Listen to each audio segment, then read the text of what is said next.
Hello and welcome back to our Star Citizens Locations series, where we explore some of the major locations within the verse.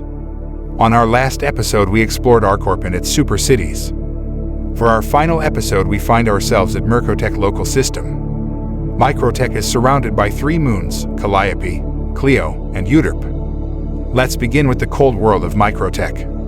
Microtech is a large and generally cold planet that is home to the Microtech Corporation. The temperature is the result of an error during the UE terraforming process, which lead to unusually dense cloud production.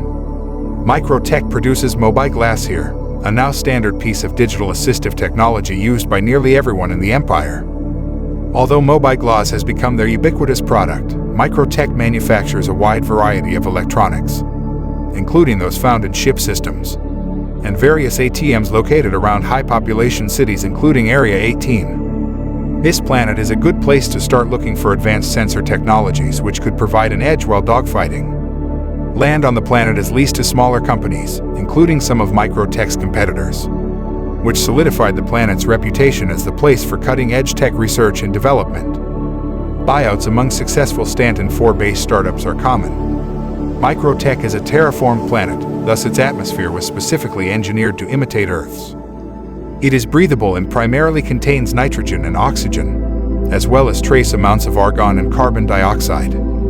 However, due to the terraforming accident, temperatures generally sit around or below -100 degrees Celsius or 148 Fahrenheit, especially during severe snowstorms when wind chill factors exacerbate the situation. As such, exposure without protective gear specializing in cold weather environments can quickly lead to hypothermia. Most of Microtech is covered in mountains and ice sheets and subject to strong blizzards and ice storms. There are very few liquid bodies of water. Multiple temperate tundra zones exist in areas associated with deep geothermal activity. Camping expeditions and hikes in these greener biomes are popular vacation activities among Microtech's full-time population. Cold-hardy plants such as evergreens, wildflowers, grasses, and lichen grow there throughout the year. Thawart, a lichen that grows on Microtech and other worlds with Arctic climates, is the subject of research for several pharmaceutical startups based in New Babbage. Its antiseptic and antibacterial properties have shown promise in the lab, though the properties are only present in wild collected specimens. Research to replicate these traits in artificial conditions is ongoing. Discovered in 2851, Stanton 4 is a super-Earth, and one of 4 planets in the Stanton system's habitable zone. Full development of the system would have taken funds not readily available to the government at the time. After beginning initial terraforming, the UE announced the decision in 2865 to sell it and its sibling planets to private interests in order to help pay down its debts and provide a boost to the downturned economy. An early terraforming error resulted in a climate far colder and harsher than initial projections had indicated, leading to multiple debates on the UE Senate floor regarding the government's ability to sell Stanton 4. However, it was thanks to this error that founder and then CEO of Microtech Magnus Tobin purchased it as the new headquarters for Microtech. Tobin sold off land his company had been using for server farms in the lead-up to this acquisition. According to a contemporary press release, the reliably frigid climate of Stanton 4 was ideal for keeping their expansive network of servers cool. Tobin personally oversaw the construction of New Babbage, the primary landing zone and now headquarters of Microtech at large. Planetary governance is conducted by specialized divisions of the Microtech Corporation. Population-sustaining departments such as water infrastructure and waste management exist alongside economic ones such as taxation, business licensing, and import-export. Former elected officials or government workers are typically hired for these roles, though those from the private sector are not barred from selection. Microtech upgraded their corporate security force to perform police actions where necessary. Wherever possible, Microtech utilizes technology and custom Microtech design systems and software to automate much of the day-to-day operations, including the enforcement of local laws.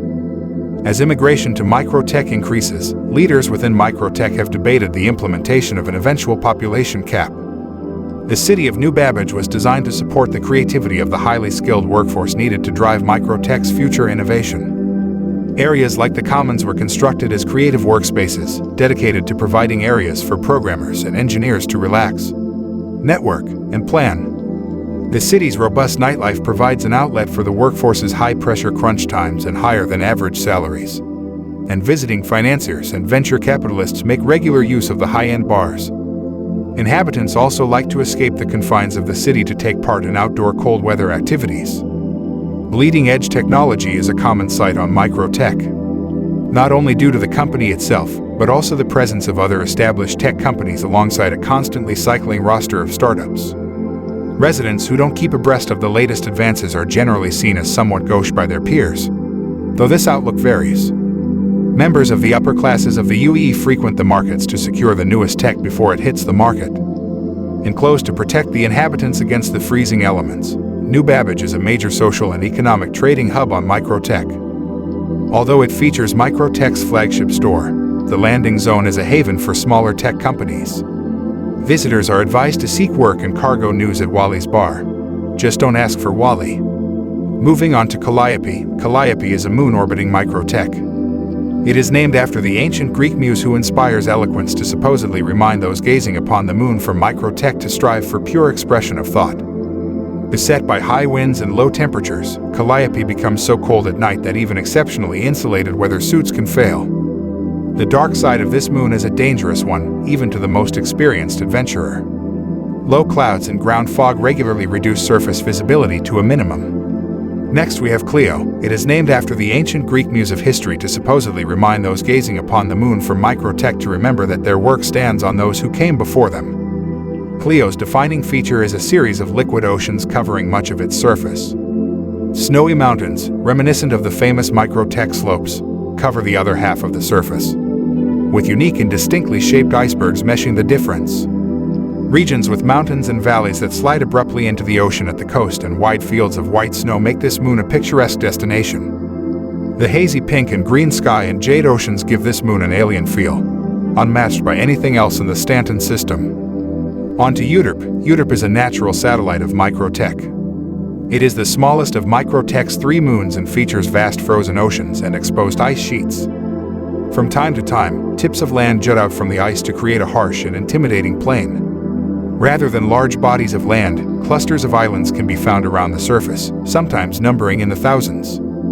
The islands themselves are just as harsh as the plains of ice that surround them, with sharp, chimney-like rock formations dotted across the plains that hint of a volcanic past. And last we have Port Tressler. It is named after Alina Tressler, who was a mentor to Microtech's founder Magnus Tauben. Located in the trade lane above Microtech, Port Tressler is the main transfer hub for New Babbage. Millions of SCU pass through this station every day between exports from Microtech and the other companies on the surface, and the resources and trade coming in from the other systems include shops and services like refueling, restocking, cargo transfers, ship components, personal armor, clothing, food, and habs.